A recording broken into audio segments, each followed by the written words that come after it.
오늘 모두 일어서셔서 하나님의 말씀을 받겠습니다. 오늘 주신 하나님의 말씀 시편 22편입니다. 9절로부터 교독하겠습니다. 시편 22편 9절부터 교독하겠습니다. 오직 주께서 나를 모태에서 나오게 하시고 내 어머니의 젖을 먹을 때에 의지하게 하셨나이다.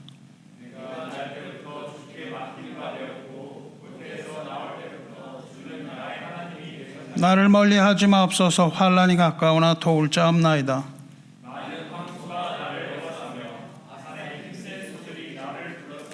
내게 그 입을 벌림이 찢으며 부르짖는 사자 같으니이다.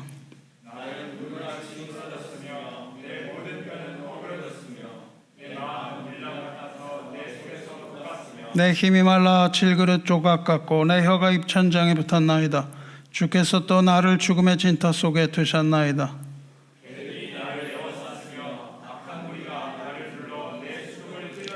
내가 내 모든 뼈를 셀 수 있나이다. 그들이 나를 주목하여 보고 여호와여 멀리하지 마옵소서. 나의 힘이시여 속히 나를 도우소서.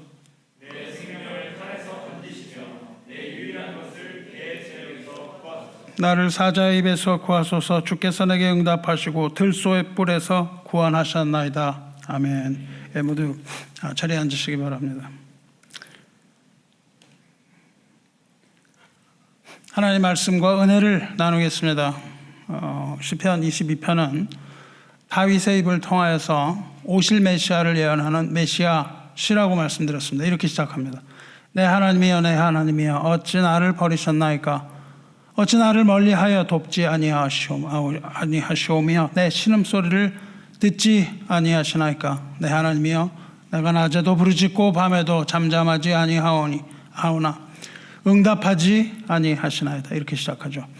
다윗은 하나님으로부터 버림받은 인간이 얼마나 비참한 것인지, 죄 때문에 하나님과의 관계가 끊어지고 더 이상 소망이 없는 인간의 존재가 얼마나 참혹하고 절망스럽고 슬픈 것인지 이루 말할 수 없는 탄식과 한탄으로 이 시를 시작합니다.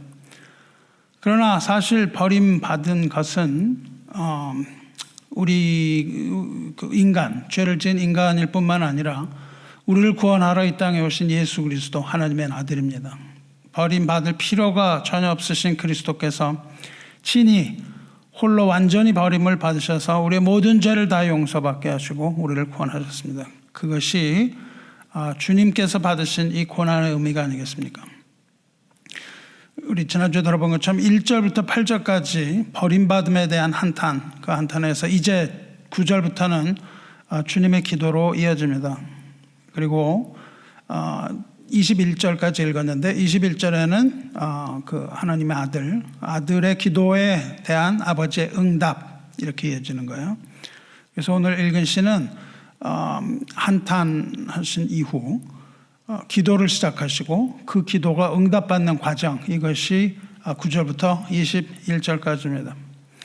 이 본문을 이해하기 위해서 우리가 9절을 이해해야 합니다. 이것이 9절 이해하지 않으면 이것을 이해하기가 조금 어려워요. 그래서 그 9절을 여러분의 이해를 돕기 위해서 9절 먼저 설명할 테니까 잘 들으시기 바랍니다. 본문의 기도는 하나님을 찬송함으로 시작이 돼요. 하나님을 찬송합니다. 기도에 있어서. 그리고 환난의 상황, 지금 당하고 있는 고통의 상황을 하나님께 아뢰고 하나님께 호소해요. 주께서 십자가에서 당하신 고통과 죽음, 그것을 다윗의 입을 통해서 그대로 말씀하고 계십니다. 그리고 마지막으로 주님의 간구, 상황 설명, 그리고 주님의 간구, 그 다음에 상황 설명한 것에 대한 주님의 구체적인 응답, 이렇게 되어 있어요. 그러니까 이 시는 다분히 대칭 구조로 되어 있습니다. 찬송 시작해서 응답하고 찬송하는 것으로 끝나고요. 그 중간에 설명이 있습니다. 설명을 한참 하고 그 후에 기도가 있고 기도 후에 설명한 것에 대한 응답, 이렇게 나오는 거예요. 그쪽 읽으실 때 처음부터 무엇이 어떻게 되었는가 보시고 다윗이 무엇을 기도하는지 보시고 그 다음에 그 설명하고 기도한 것에 대한 응답이 어떻게 일어나나 하는 것을 봅니다. 그래서 한 가지 한 가지 기도한 거에 대하여 하나도 빼먹지 않고 하나님이 하나하나 다 응답하신다. 이게 주제입니다. 이것을 보고 들으시기 바라요. 주님의 기도는 먼저 뭘 놓고 기도하냐면은 자기의 인생, 자기의 생애를 회상함으로 시작합니다. 9절 보시면 오직 주께서 나를 모태에서 나오게 하시고 내 어머니의 젖을 먹을 때에 의지하게 하셨나이다. 이렇게 되어 있습니다. 우리 주님은 성령으로 잉태되셨습니다. 하지만 참된 인간으로서 마리아의 모태에서 나오셨어요. 그리고 마리아의 어머니의 젖을 먹고 자라셨습니다. 그런데 그것이 주님이 이 땅에 처음 나오실 때의 모습이고 지금은 예수님의 인생 가운데 가장 큰 고통과 가장 큰 싸움을 벌이고 계시는 부분입니다. 예수님의 마지막 부분인데 이것이 가장 큰 싸움을 벌이고 계시는 거예요. 그러니까 일생일대의 큰 전쟁과 큰 고통 가운데서 주님은 지금 모태에서 나오실 때를 회상하면서 모태에서 나올 때 함께 하신 아버지의 자비, 이걸 기억하고 있어요. 그걸로 시작을 합니다. 그걸로 아버지에게 기도하고 있어요. 사랑하는 성도 여러분, 우리가 이게 주어진 무기가 있습니다. 싸움을 할 때 반드시 가져야 하는 무기는 기도입니다. 기도야말로 우리가 전쟁할 때 가지지 않으면 안 되는 가장 중요한 겁니다. 어둠의 권세들과 세상 주관자들과 하늘에 있는 악한 영들을 상대해서 영적인 전투를 할 때 에베소서를 여러분이 보시면 하나님의 전신갑주를 다 입은 후에 모든 기도와 간구를 하되 항상 성령 안에서 기도하고 깨어서 구하라, 그렇게 말씀하십니다. 그것이 영적인 전투에 있어서 최종 결론이에요. 그러니까 하나님의 전신갑주를 다 입은 후에 해야 하는 것은 가장 강력한 무기는 하나님께 드리는 기도예요. 기도와 간구가 영적인 무기입니다. 믿음을 가진 자는 언제 어디서나 가장 극심한 고통 가운데에 빠졌을 때에도 인생의 가장 밑바닥에 나락에 떨어졌다 할지라도 우리는 기도의 무기를 찾아내야 되는 겁니다. 이것이 없으면 우리는 전투할 수가 없어요.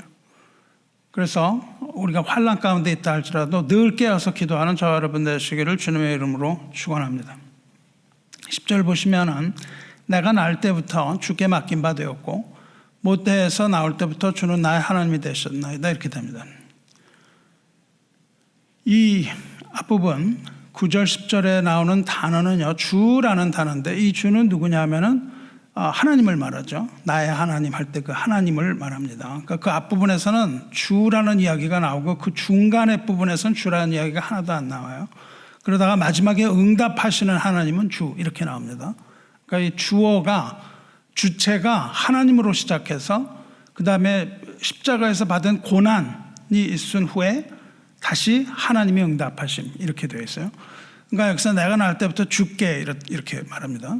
그러니까 우리 주님은 주님 그리고 하나님, 그러니까 좀 헛갈립니다. 우리 주님은 우리의 주님이 있고 여기서 말하는 주 혹은 하나님이라는 것은 예수님의 아버지를 말하죠. 그래서 여기서 우리 주님이 또 다시 나의 하나님 이렇게 부르는 거예요. 내 하나님이여 나의 하나님이여 어찌하여 나를 버리셨나이까. 그 절규하며 부르던 그 이름 나의 하나님은, 그 하나님이 누구냐 하면은 이 세상에 나를 보내신 분이라는 겁니다. 그리고 그 순간부터 지금 이 시간 십자가에서 버림받고 죽음 당하시던 그 시간까지 나의 하나님이셨다, 이런 고백을 하는 거예요. 우리가 태어나는 순간이야말로 우리가 가장 연약한 순간이 아니겠어요? 할 수 있는 게 하나도 없습니다. 태어나면 뭘 할 수가 있단 말이죠. 살 수 있는지 없는지조차 생소의 기로에 선 시간이에요. 우리가 100일을 기념하고 그러는데 요즘은 100일 기념할 필요가 별로 없습니다. 왜 100일 기념하냐면 100일 동안 살아있는 아이들이 별로 없었기 때문이에요. 그렇게 많은 아이들이 살지 못했습니다. 그래서 이 태어난다고 하는 것은 굉장히 연약한 것이고 태어나서부터도 어느 정도 자랄 때까지는 할 수 있는 게 없습니다. 그래서 하나님께서는 우리에게 어머니를 주셨어요. 그래서 어머니가 나를 키우시는 거죠. 어머니가 나를 키우시고. 그러나 또 어머니가 나를 키우신다 할지라도 하나님의 도우심이 없다면 살 수가 없는 겁니다. 하나님의 도우심이 없다면 우리는 어쩌면 이 세상에 나와 보지도 못할 그런 존재였을지도 모르는 거죠. 우리가 어머니 모태의 양수를 터뜨리면서 나올 때부터 우리를 택하신 하나님이 우리를 보호하고 인도하셨다는 겁니다. 하나님이 그렇게 하셨다면, 태어날 때부터 그렇게 하셨다면 why not now? 지금은 왜 아니라는 겁니까? 그런 얘기죠. 우리는 지금도 하나님의 선하심이 우리를 둘러싸서 보호하고 계시다는 사실을 믿지 않을 수가 없는 거예요. 그래서 우리의 인생을 태어나면서부터 지금까지를 좀 돌아봐야 되는 것이죠. 그러니까 고난에 빠질 때마다 뭘 보냐면 나의 인생을 돌아보는 겁니다. 이렇게 지금 다윗이 돌아보고 있어요. 모태로부터 우리를 지키신 하나님은 우리가 흙이라는 건 뭐예요? 흙이라는 건 모태입니다. 우리가 나온 것이 모태고 그리고 돌아가는 것이 모태와 같은 흙이죠.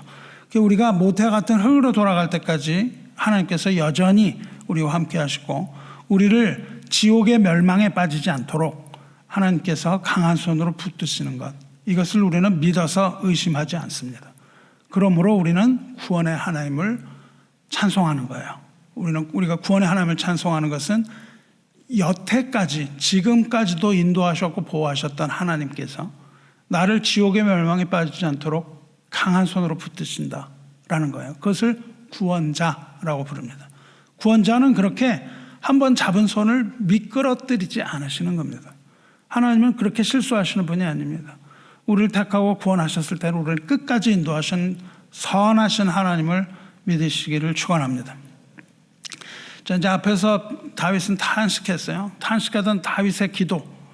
이것은 이제 탄식에서 간구로 바뀌어요. 11절 보시면 나를 멀리하지 마옵소서. 환난이 가까우나 도울 자 없나이다. 이렇게 합니다. 다윗은 죽음 앞에서, 지금 죽음 앞인데 희망을 놓지 않고 있습니다. 주님께서도 히브리서를 보면은 자기를 죽음에서 능히 구원하실 이에게 심한 통곡과 눈물로 간구와 소원을 올리셨다. 그렇게 되어 있습니다. 그러니까 누구한테 간구와 소원을 드리는 거예요? 죽음에서 능히 구원하실 분, 아버지에게 간구하는데 어떻게 했냐면 통곡하고 눈물로 간구하셨어요. 그게 지금 이 장면입니다. 통곡과 눈물로 간구와 소원을 드리신 그것인데, 그거 누구한테 하냐면은 죽음에서 능히 구원하실 분에게 그렇게 기도하시는 거예요. 도울 자가 없습니다. 왜냐하면 주님은 십자가에 홀로 남으셨기 때문이에요. 다른 사람이 하나도 없었습니다.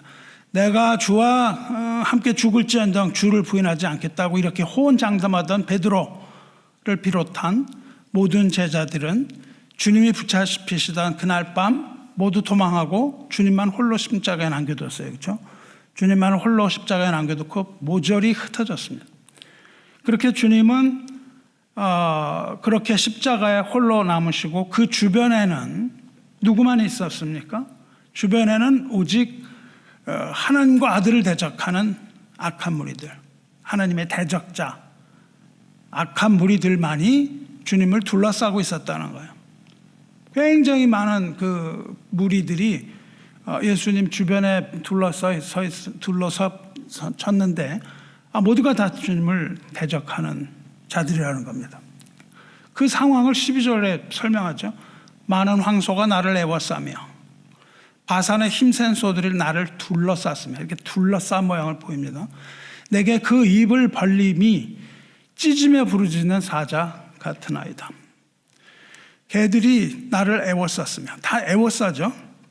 둘러싸고 애워싸요. 주님 혼자 딱 거기 계시고 악한 무리가 나를 둘러 내 수족을 찔렀나이다. 지금 이렇게 주님을 둘러싼 대적들이 어떤 자들인지 보시기 바라요. 이걸 잘 봐야 됩니다. 첫째로 그 초원의 광기 어린 힘센 야생 황소들입니다. 야생 황소들이 굉장히 무섭습니다. 이 사자들도 야생 황소들 잘 그렇게 쉽게 공격 못해요. 새끼들이나 공격하지 그 큰 황소들 잘 공격 못합니다. 잔인한 뿔로 예수님을 찔러 죽이려고 하는 거예요. 이 광기 어린 힘센 야생 황소들. 주님은 어떻게 됐냐면 십자가에 매달려 있습니다. 버림받고 벌거벗은 채로 아무런 무기도 없이 홀로 십자가에 손과 발을 못 박힌 채로 묶여 있고 거기에 성난 황소들이 둘러싸고 있다. 그겁니다. 그리고 또 누구냐면 바산의 황소들 그렇게 되어 있습니다. 바산의 황소. 이 바산은 이스라엘의 동쪽에 있는데 거기는 평야예요. 그래서 초원에서 좋은 풀을 먹고 자란 아주 기름지고 힘센 황소들입니다. 그 힘센 황소들을 하나님이 주셨다는 거예요. 그러니까 이 바산의 황소 그러면 아주 힘세고 육질이 좋은 그런 황소를 말합니다. 근데 모세가 말하기를 이 바산의 황소에 관하여 이야기를 하는데 신명기에서 이 바산의 황소를 이야기를 합니다. 모세가 그때 뭐라고 그러냐면 이스라엘 백성이 하나님의 은혜를 잊고 교만해진 하나님의 은혜를 잊고 교만해진 그 이스라엘을 이야기하고 있어요. 그렇게 교만해진 이스라엘을 뭐라고 부르냐면 여수룬이라고 불러요. 여수룬이라는 것은 이스라엘의 별명입니다. 그런데 어떨 때 하냐면 이것이 교만하고 하나님을 배신하는 그런 이스라엘이라고 얘기할 때 여수룬이라고 불러요.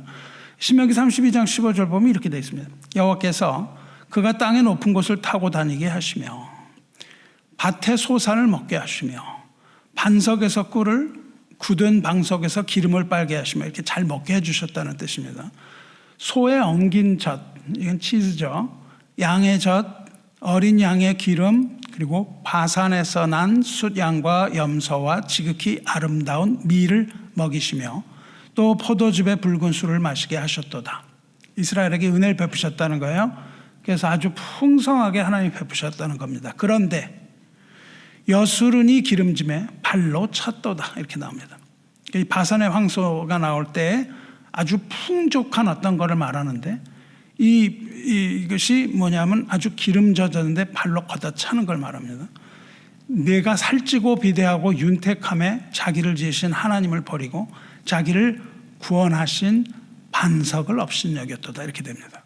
그러니까 이 유대인들이 뭐냐면 여수run으로 나오는데 누구를 조롱하고 업신여기냐면 자기를 구원하신 반석을 업신여깁니다. 반석이 무엇입니까? 반석은 그리스도라.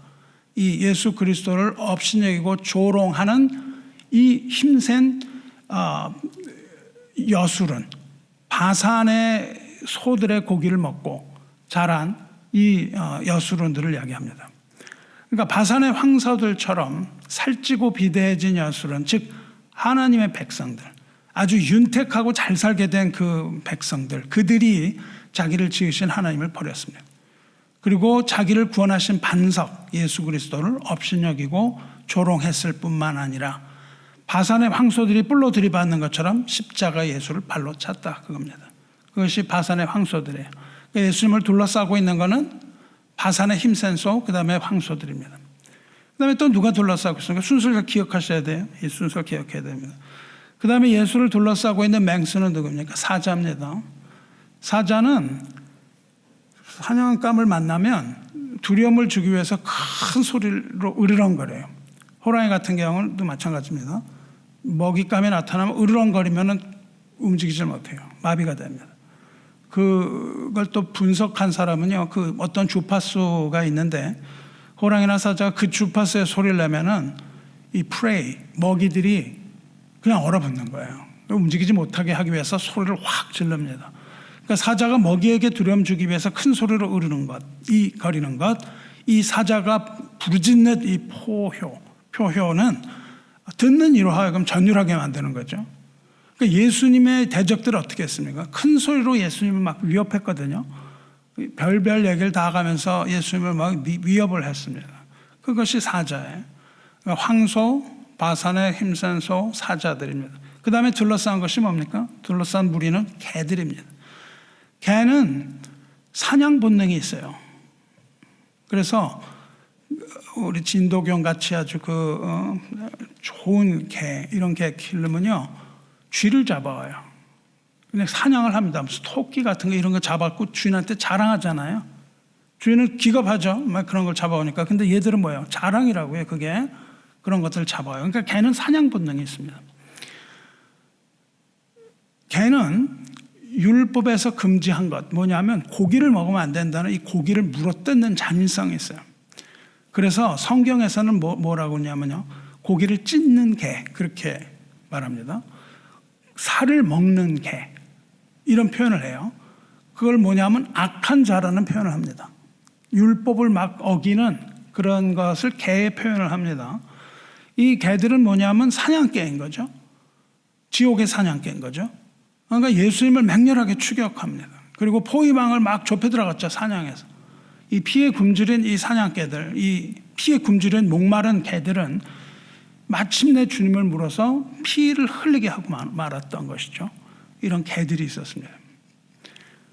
그리고 개들과 함께 예수님을 둘러싼 악한 무리가 있었다. 이렇게 말씀을 하시는 거죠.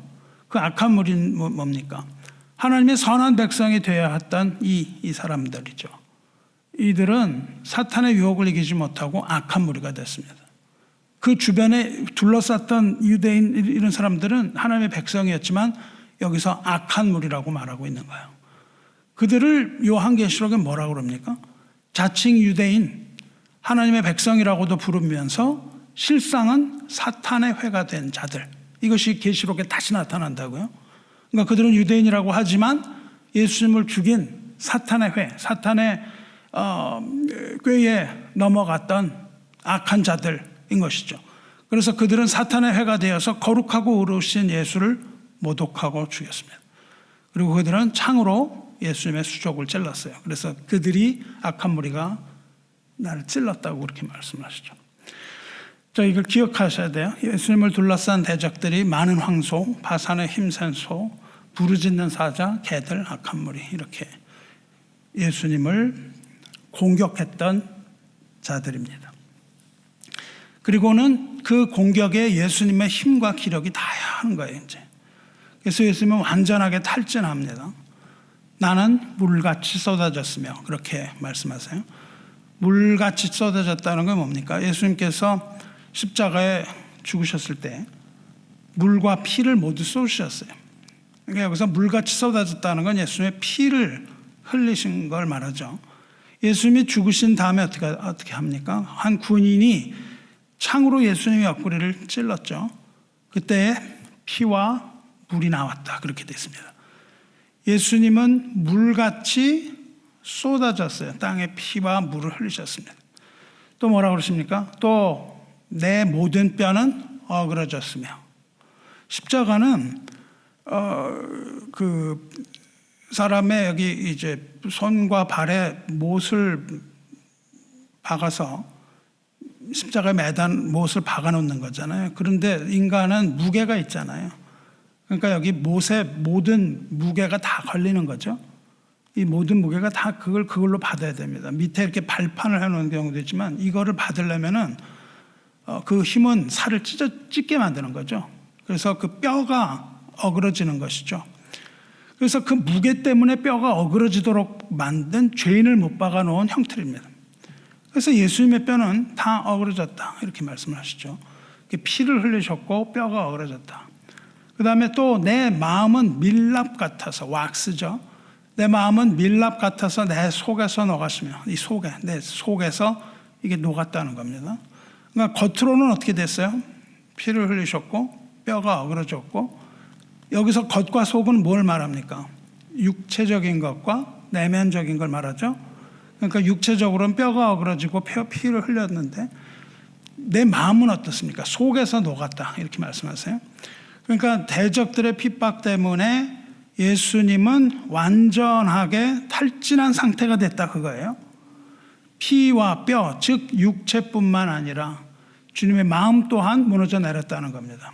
육신과 마음이 모두 무너졌다 그렇게 말씀하고 계세요.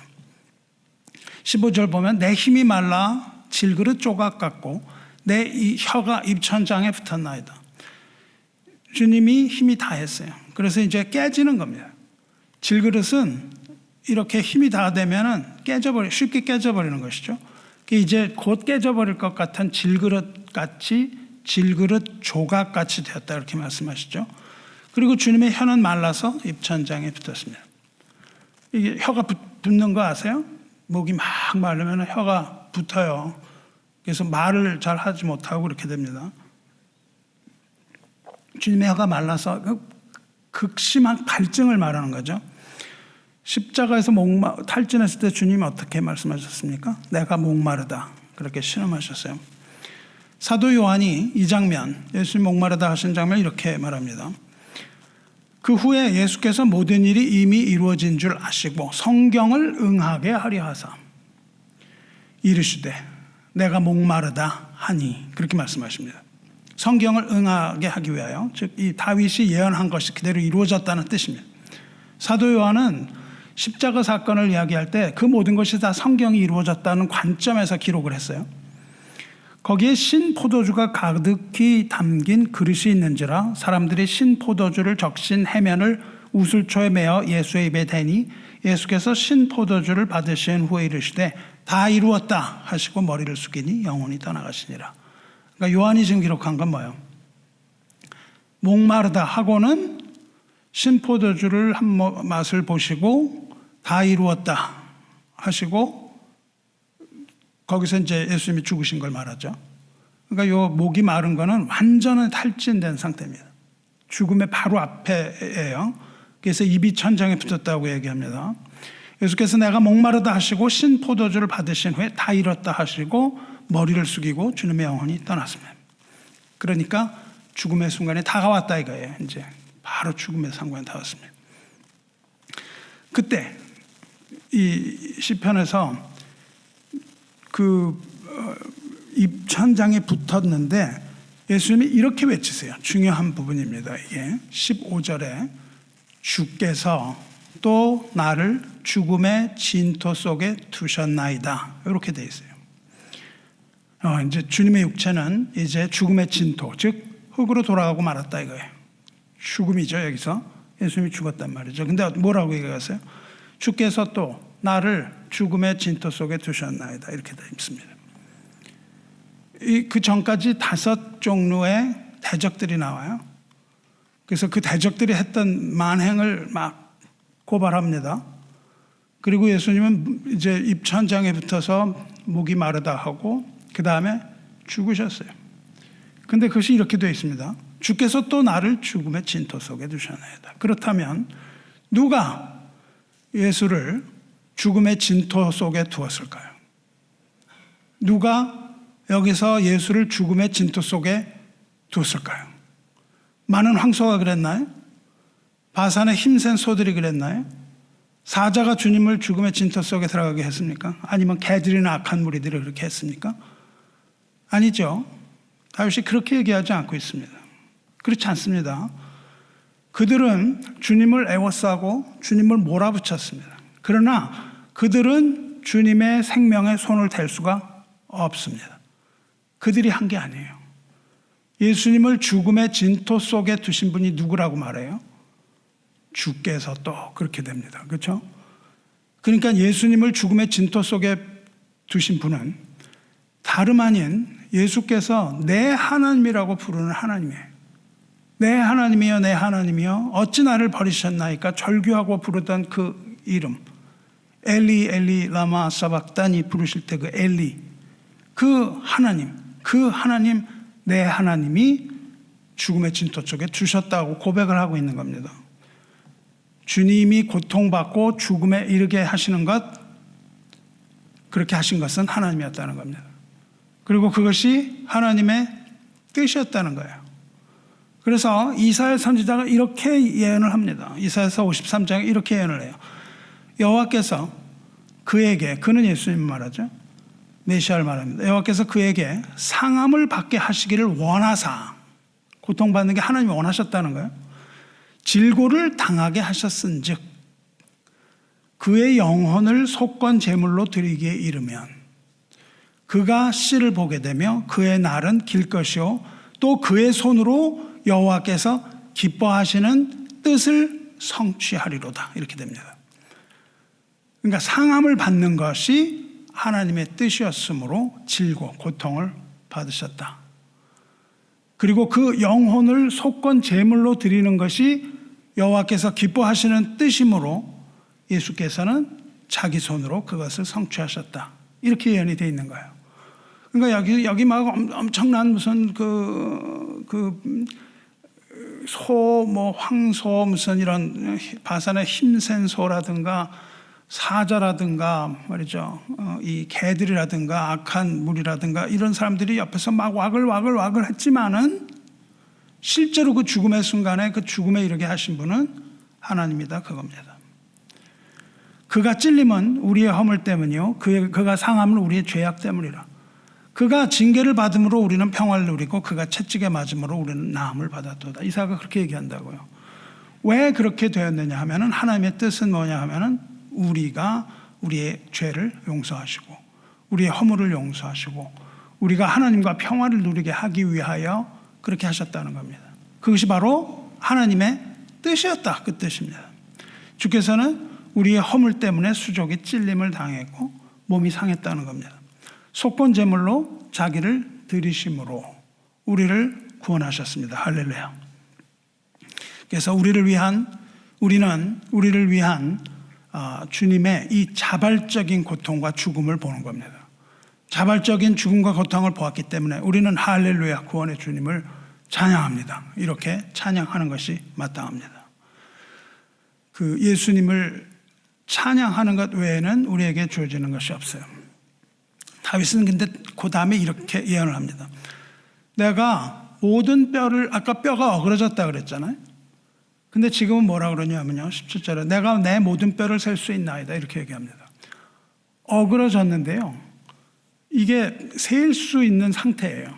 어그러지긴 했습니다. 뭐 관절이 부러졌다거나 이렇게 됐지만 주님의 뼈는 어그러졌지만 꺾어지지 않았다는 거예요. 왜 그랬을까요? 왜 주님의 뼈가 꺾어지면 안 됩니까? 주님의 뼈가 꺾어지면 안 돼요. 주님의 뼈가 꺾어지지 않는 이유가 있습니다. 주님의 뼈가 꺾어지지 않는 이유는 예수께서 유월절 어린 양으로 죽으셨기 때문에 그 설명을 하면 이렇습니다. 로마인들은요 십자가에 매달잖아요. 그럼 어떻게 하는 게 좋겠어요? 이걸 빨리 떼어내는 게 좋겠어요? 오랫동안 놔두는 게 좋겠어요?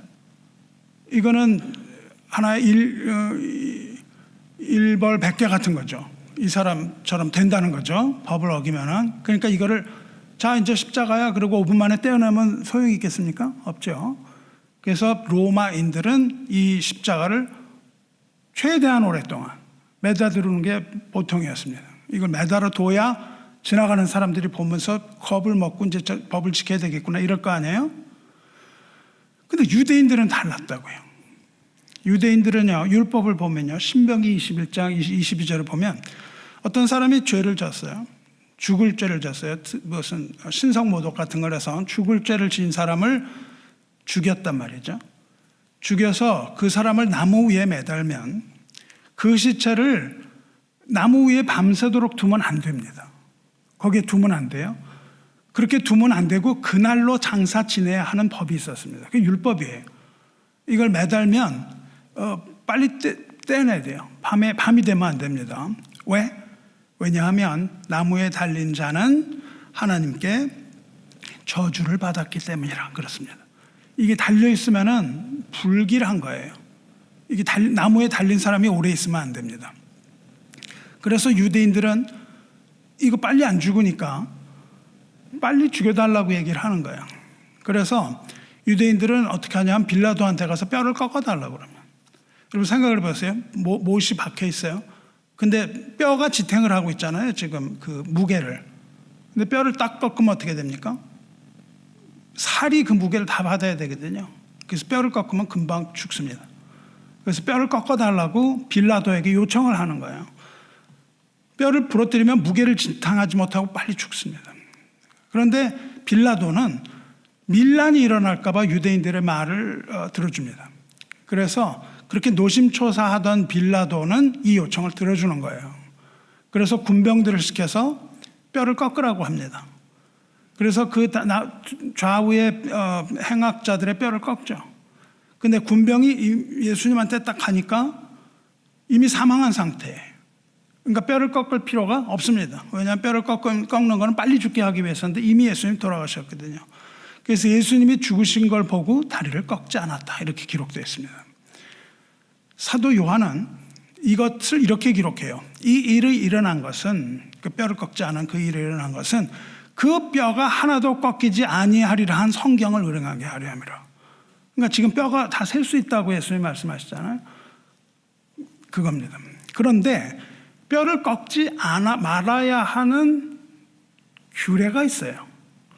민수기 9장 11절 율법을 보면요, 6월절 규례가 나오는데, 6월절이 되면 6월절 어린 양을 먹고 쓴 나물과 먹고 이렇게 해야 해요. 이걸 먹어야 됩니다. 먹는데 그걸 아침까지 남겨두면 안 돼요. 다 먹어야 됩니다. 다 먹고 그 뼈를 하나도 꺾지 말라라는 율법이 나옵니다. 그러니까 어린 양은 뼈를 꺾으면 안 되는 거예요. 어린 양의 뼈를 꺾으면 안 됩니다. 그러니까 예수님이 만일 거기서 그 뼈를 꺾이셨다면, 그러면 예수님은 6월절 어린 양이 아닌 거예요. 예수님은 뼈를 꺾이지 말아야 됩니다. 뼈를 꺾이지 않아야 되는데 군병들이 예수님이 죽는 시간이 딱 그거에 맞춰서 뼈를 꺾지 않게 된 거죠. 그래서 예수께서 이렇게 하신 것은 성경을 응하게 하려, 즉 예수님이 하나님의 어린 양으로 죽으셨다, 이것을 얘기하고 있는 겁니다. 그리고 다윗도 지금 그 얘기를 하고 있는 거예요. 하나님이 어린 양으로서 내가 내 뼈를 셀 수 있는, 이거 뭐 다윗이 말이죠, 말도 안 되는 얘기죠. 다윗이 그 옛날에 왕이었었는데 이런 시를 쓴다는 것 자체가 우리는 이해가 안 갑니다. 왜 거기서 갑자기 내 뼈를 셀 수 있나이다, 이게 무슨 이거는 하나님의 감동으로 예언한 예언이라고 볼 수밖에 없는 거예요. 거기서 그 뼈를 셀 수 있다는 겁니다. 어린 양의 뼈를 꺾어서는 안 되는 거예요. 그래서 이 율법을 따라서 예수께서는 뼈가 하나도 꺾이지 않았습니다. 그래서 다윗은 예수님의 예언으로서 내 모든 뼈를 셀 수 있나, 이렇게 말합니다. 그리고 17절에 또 뭐라고 나와요? 그들이 나를 주목하여 보고 내 겉옷을 나누며 속옷을 제비 뽑나이다. 이것 역시 십자가에서 일어난 거죠. 예수님께서 십자가에서 달리셨을 때 어떻게 됐습니까? 군병들이 겉옷을 넷으로 쪼갰어요. 그리고 속옷도 뭐 이렇게 다 취했습니다. 그래서 제비를 뽑아서 가졌다고요. 이 사람들 재산이 됐습니다. 그리고 그럼 예수님 어떻게 됐다는 거예요?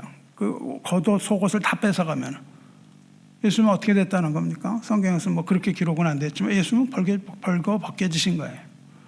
우리가 무슨 영화에 보면 말이죠, 이게 예수님이 막 옷을 다 입고 있는 걸로 나오는데요, 그렇지 않은 겁니다. 예수님은 겉옷, 속옷 다 그 군병들이 뺏어갔다고요. 그러니까 어떤 모습이에요? 아주 수치스러운 모습이죠, 그렇죠? 아주 부끄러운 모습입니다. 예수님은 그렇게 부끄러운 것 때문에 옷을 벗어서 주셨어요. 인간이 말이죠, 죄를 지었을 때 무엇이 들어옵니까? 우리가 죄를 지으면 뭐가 들어와요? 부끄러움이 들어와요. 아담과 하와가 처음 죄를 지었을 때 뭐가 들어왔습니까? 부끄러움이 들어왔잖아요. 그러니까 죄를 지었을 때 맨 처음 들어오는 것은 수치입니다. 예수님 왜 이렇게 벌거벗겨지셨습니까? 예수님이 벌거벗겨지신 것은 우리들을 위해서라는 겁니다. 우리는 어떤 모습이에요? 죄를 지은 구원받기 전의 모습이 뭐예요? 벌거벗은 모습입니다. 아주 수치스러운 모습이에요. 부끄러운 모습이거든요. 이 부끄러운 우리의 수치와 이 죄를 가려주기 위하여 예수님은 입고 있던 겉옷과 속옷까지도 벗어주시고, 예수님이 그 수치스러운 모습, 벌거벗은 모습으로 십자가에서 죽으셨다고요. 그러니까 우리는 예수님의 그 십자가를 그릴 때 벌거벗은 모습으로 사실은 그려야 됩니다.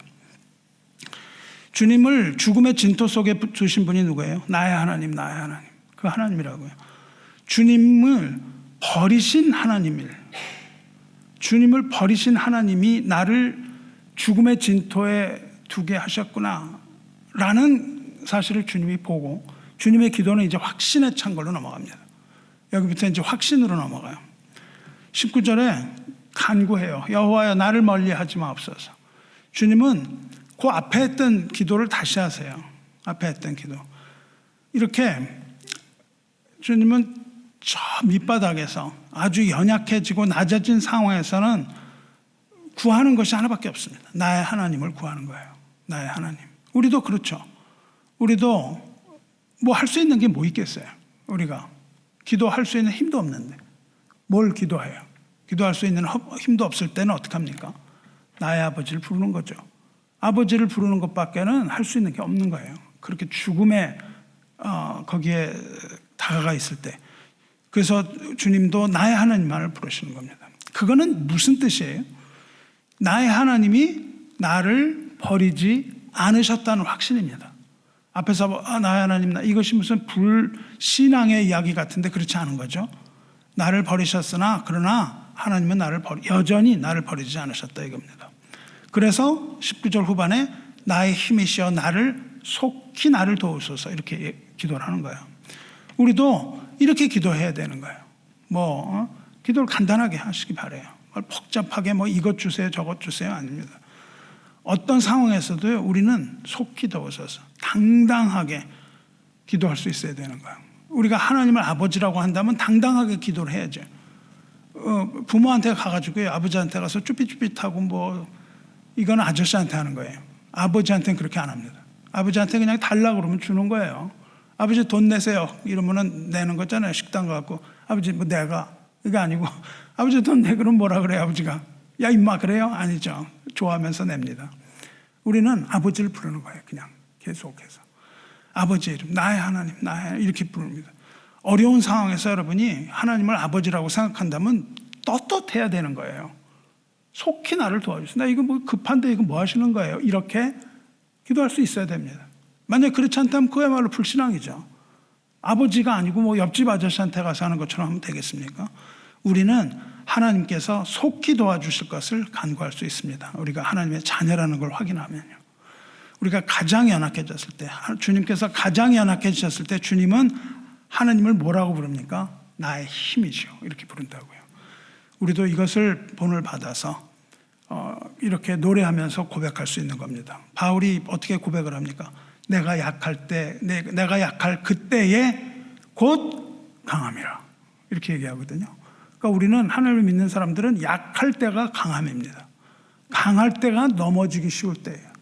그러니까 우리 이렇게 연약한 가운데서도 늘 하나님을 앙망하며 기도할 수 있는 거예요. 이렇게 당당하게 오늘부터 기도하시기 바라요. 자, 주님은 이렇게 또 계속해서 기도하세요. 내 생명을 칼에서 건지시며. 주님이 칼 얘기를 하세요. 칼은 어떤 겁니까? 칼은 사람을 죽이는 도구예요. 이게 잘 쓰면은 의사의 메스가 되기도 하지만 칼은 죽이는 도구입니다. 칼이 주님을 죽음으로 몰아갔어요. 그랬나요? 예수님이 칼에 찔러 죽으셨나요? 아니죠. 십자가에 죽으셨습니다. 그런데 스가랴 선지자가 뭐라고 예언을 하냐면요. 스가랴서 13장 7절에 이렇게 예언합니다. 만군의 여호와가 말하노라. 칼아 깨어서 내 목자 내 짝된 자를 치라. 목자를 치면 양이 흩어지려니와 작은 자들 위에는 내가 내 손을 들이우리라. 이 칼이라는 건 죽음을 말하는 겁니다. 그러니까 하나님이 뭐라 그러세요? 내 목자를 칼로 치라. 죽이라는 거예요. 내 짝된 자, 메시아죠. 하나님의 아들을 치라. 그렇게 말씀하신 거예요. 내 짝된 자, 내 목자, 즉 그리스도를 칼로 친다는 겁니다. 목자가 죽게 된다는 겁니다. 이건 역시 주님의 죽음을 예언한 것이죠. 스가랴가. 그때 어떻게 됩니까? 칼아 깨어서 내 목자 내 짝된 자를 치라. 목자를 치면 목자는 예수님이죠. 선한 목자시죠. 목자를 치면 양이 흩어지려니와 그렇게 되어 있습니다. 그때 양이 다 흩어진다고 했어요. 과연 예언대로 주님의 제자들은 모두 혼비백산했습니다. 그래서 흩어지고 말지 않았어요? 예수님이 죽으실 때 제자들은 다 어디 있었습니까? 양들은 다 흩어졌어요. 그리고 무엇이 일어나냐면 무서운 성령이 임재하신 후에 무서운 박해가 일어납니다. 사도행전 7장에 스데반 박해가 일어나죠. 그 무서운 박해 가운데 어떻게 됩니까? 양들이 죄다 흩어져요. 세상으로 다 흩어집니다. 목자를 치니까 양들이 다 흩어져 버렸어요. 그러나 내가 그 위에 손을 들이운다 그렇게 말씀하셨습니다. 이 양들이 교인들이 다 흩어졌는데 주님께서는 그 위에 손을 들이우셔서 그때 뭐가 생기냐 하면 하나님의 교회가 생기는 거예요. 그것으로 흩어졌을 때 하나님의 교회가 이 땅에 세워지게 됐습니다. 이것이 이 시편이 이야기하고 있는 스토리예요. 이건 십자가 옆에서 그냥 보고 적은 거예요.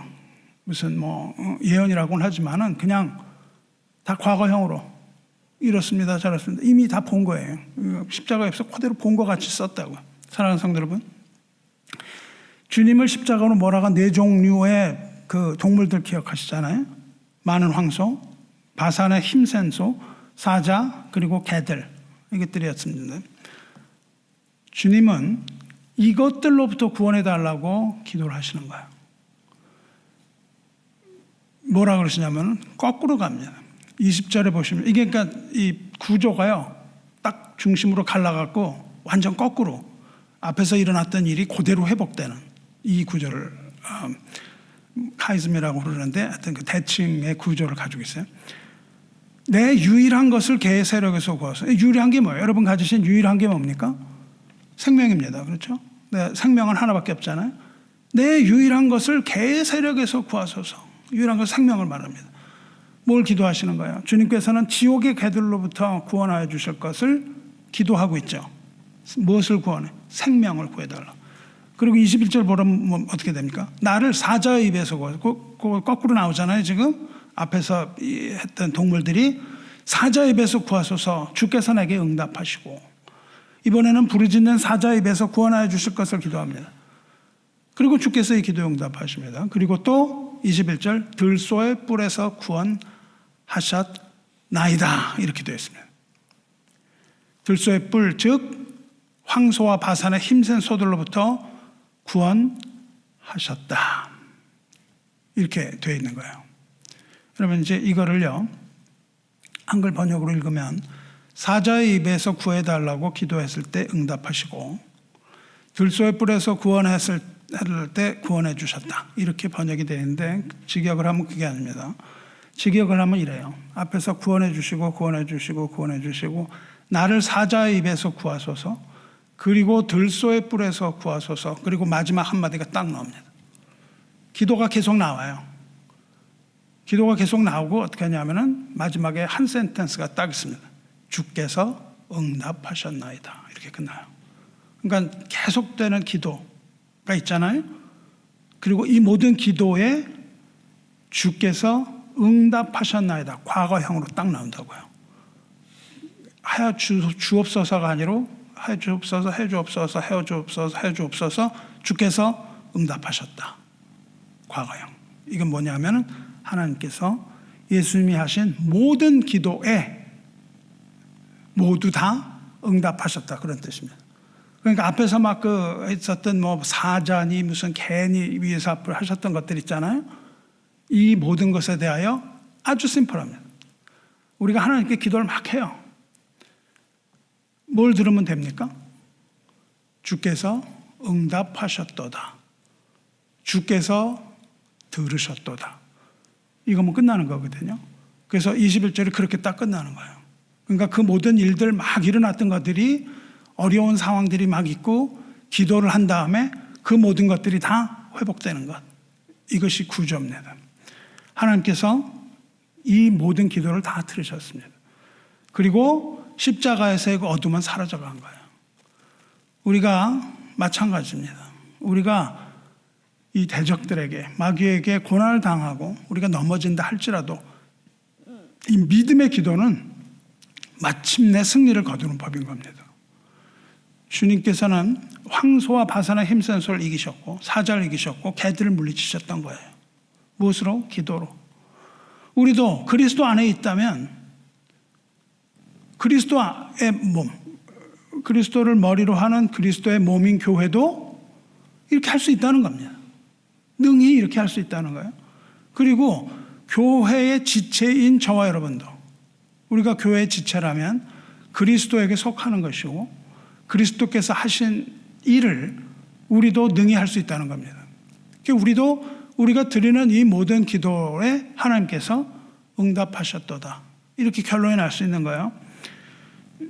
주님 안에서 드리는 이 믿음의 기도로 여러분의 황소, 여러분을 덮치고 있는 이 힘센 바산의 소, 무슨 여러분을 협박하고 있는 이 사자의 입, 이거에 건짐을 얻으시고, 여러분을 추격하고 있는 개들 다 물리치시고, 악의 세력 무너뜨리는 저와 여러분 되시기를 주님의 이름으로 축원합니다. 주님은 나의 하나님 부르던 그 나의 하나님에 의해서 버림받았고 그 하나님에 의해서 십자가에 달려서 죽음의 진토에 처했습니다. 하지만 이 모든 기도가 응답받았다 이거예요.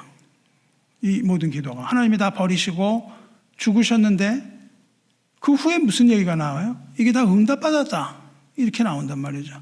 이게 무엇을 의미합니까? 이미 죽었는데 뭘 응답을 받고 뭐 이렇게 필요가 있겠어요? 이미 끝난 일인데. 그럼 무슨 말합니까? 나의 하나님 뭐 이렇게 왜 어찌하여 나를 버리셨나이까 했는데 나의 하나님은 주님을 버리신 것 같았지만 버리신 게 아니었다는 뜻이에요. 그리고 나의 하나님은 아무 대답도 안 하는 침묵하는 하나님 같았지만 주께서 응답하셨다는 이야기를 하고 있습니다. 그럼 어떻게 응답을 하신 거예요? 죽음에 이미 처해서 진토가 되었는데 하나님의 응답은 무엇입니까? 주님을 죽음의 진토에서 건지신 것, 즉 생명의 부활을 말하고 있는 겁니다. 그래서 여기서 21절까지 읽으면 우리는 무엇을 봅니까? 그리스도의 고난과 죽음과 부활, 이것을 다 보는 거예요. 시편 22편에서 우리는 이것을 봅니다. 하나님의 응답은 주님을 예수 그리스도를 죽음의 진토에서 건지심, 즉 생명의 부활입니다. 주님께서는 이 응답에 따라 죽음을 이기고 무덤에서 일어나셨습니다. 할렐루야.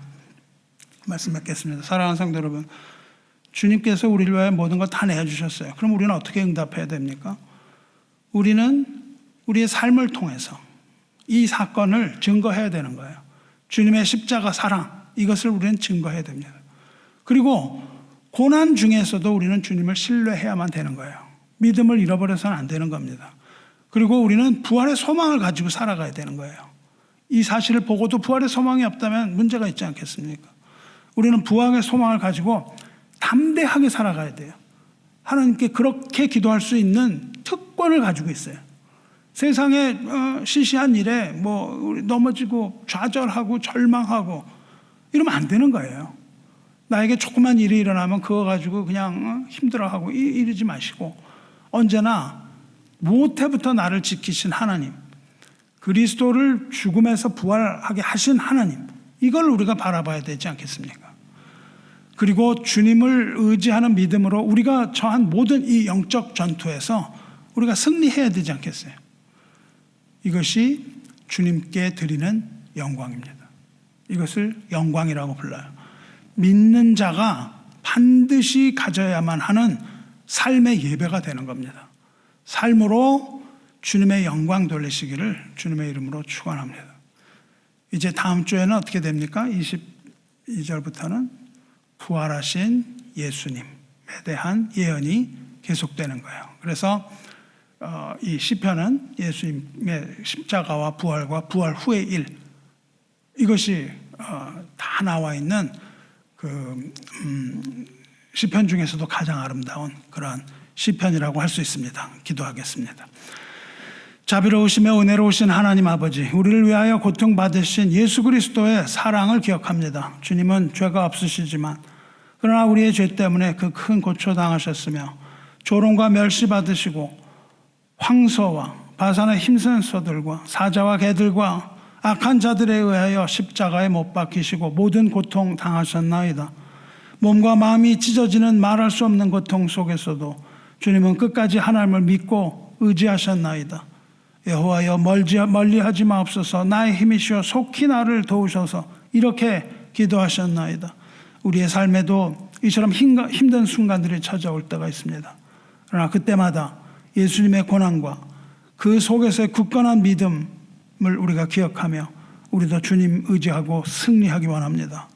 주님은 우리의 힘이 되시고 우리를 모든 어려움에서 구원하여 주실 분임을 우리가 믿습니다.